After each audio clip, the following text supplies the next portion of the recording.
Okay, hello everyone, Glenn here. What I would like to do for today's video is to make a handle top fuller, which is something that I need. So I was just rummaging through my scrap pile and came across this piece, and this is medium carbon steel, and this was actually one of the dies for my guillotine tool, but it wouldn't work because this piece has got a little bit of bow in it.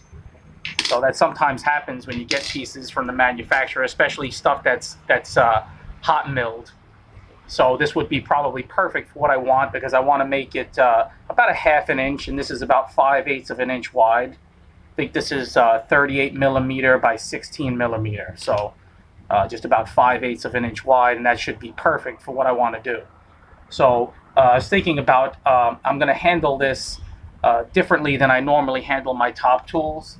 I've got a thin rod here. I didn't measure this. I think it's about 20 inches long, and I think this is 7 millimeters. So what I want to do is I'm going to use probably my guillotine tool to fuller it this way. So, you know, maybe somewhere in the middle, maybe just fuller it like such, and then wrap this rod around that. And then I want to have this tool orientated in a different way. You know, if you look at this, this is a very old similar tool that I made, and the handle you know, lines up with the edge of the tool. And for this one, I'd rather have it perpendicular. You know, so then rather than me holding it like this, you know, when I'm working, I want to be able to hold it like such. So if this is fuller this way, you know, and then it's rounded off like that on the bottom end, and then handled, you know, the handle's wrapped around and comes out this way. That's basically, it's very simple, but you know, I've never made one out of rectangular stock, so we'll see how it goes.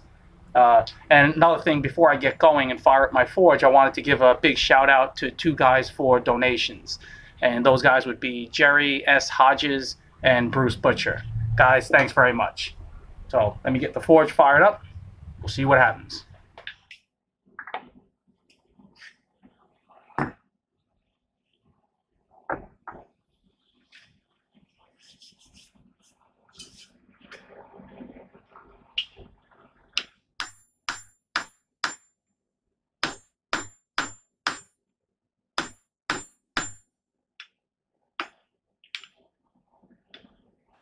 I am aware that my Swage style anvil is creeping forward towards me, so no worries about dropping it on my foot here.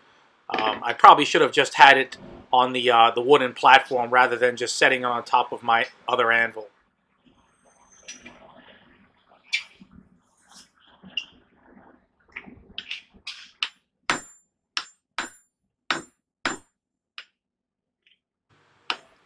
I didn't have to put too much radius on this end, and I could have just ground this in, but just these couple of heats saved me from doing a lot of grinding, and that always makes me happy, since I'm not a big fan of that sort of cold work.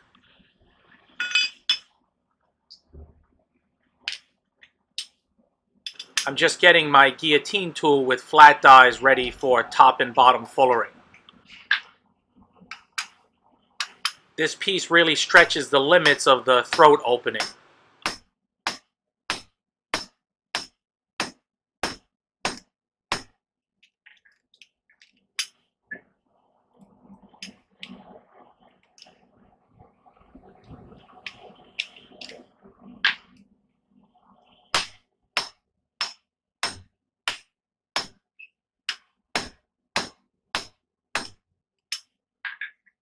I show 3 heats of me doing this operation, but it probably actually took 5 or 6 heats.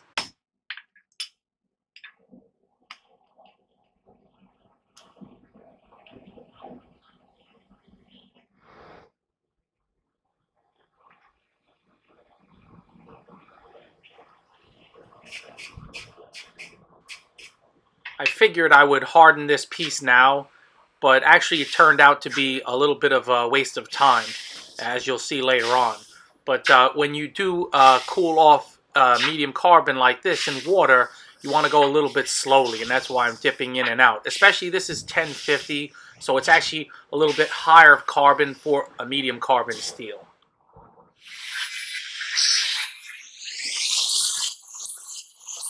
I'm just quickly dressing the striking end and easing the edges on the inside there where it was fullered.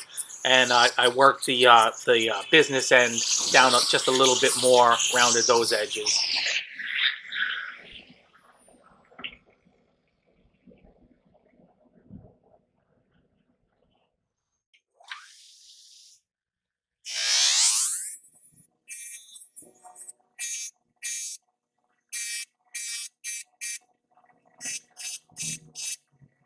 I figured I might go the whole 9 yards on this and even remove the scale and use that flap wheel to ease those edges just a little bit more.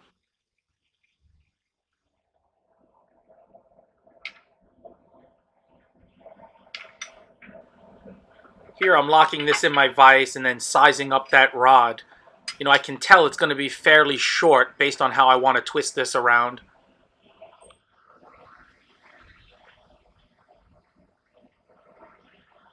If this fuller were round, I would try to complete this wrapping operation in one heat. But here I'm kind of sizing it up, and I decided to stop here and look at it once more.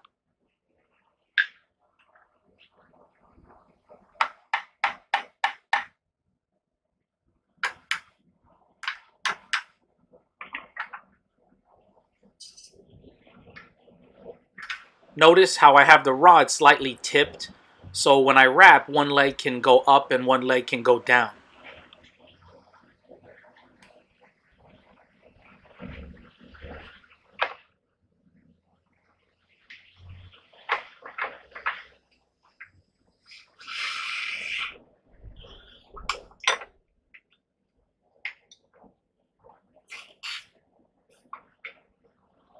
Front to back, this wrap is not very tight, but that's really not going to matter at all. The side to side or on those fullered ends is what matters most. Though I still try to get the front and back a little tighter. So as you can see, I had to take another heat, actually 2 or 3, and I had to insert the whole tool within the forge, so my hardening earlier was not for naught, but probably lost a lot of that hardness. So I'll redo that later. This thin rod doesn't need a lot of heat to make it move.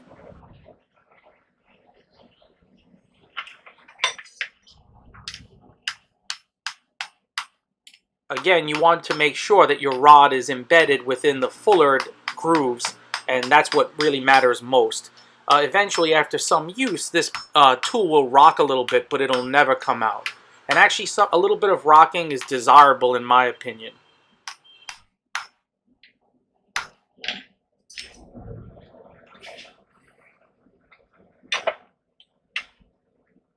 It's off camera, but I'm just using the tool itself to twist with 2 gloved hands.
I think it's time to put on a new pair of shorts. My wife's embarrassed when she sees me dressed like this in videos. But I mean, come on, man. This is like a 3-piece suit for me. I could show up at your wedding with this on.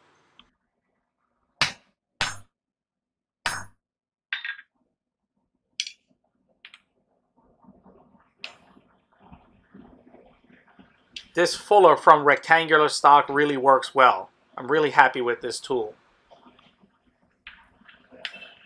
I'll catch you guys next time.